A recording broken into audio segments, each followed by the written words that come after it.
The current strike with the UAW against General Motors has already surpassed the length of the last strike from 2007, which lasted just a couple of days. And this strike is already on its fourth day. And as we continue to cover this story, we look back into the past.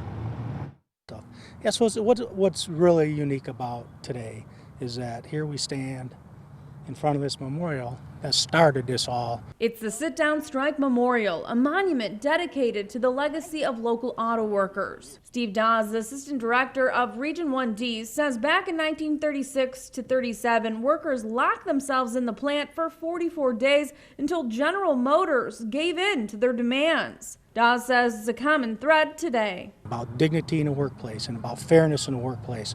And here we are, 80-some years later, the same thing with people that are not working, that were on strike against one of the biggest corporations in the world. The memorial sits just down the street from the GM assembly plant in Flint, where hundreds picket demanding more from their employer. Pay increases, affordable health care, and profit sharing, just to name a few. Dawes has been with GM for 40 years, and this is his third strike. The last strike was in 2007. That was a 2-day strike. That was a national strike.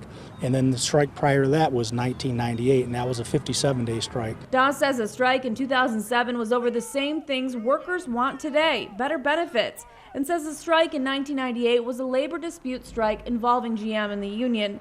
Dawes says even though strikes are hard on employees and their families, they are stronger together and are willing to wait it out for a better outcome, no matter the hardship it may bring. We got our bargaining team sitting at the table as we speak, their bargaining agreement, but this I do know, for the UAW, we'll go 1 day longer. We'll last 1 day longer than General Motors. The UAW and General Motors say they are still in talks and they're still trying to come to some kind of agreement, but right now there's no clear end in sight. In Flint, Rachel McCrary, WNEM TV 5.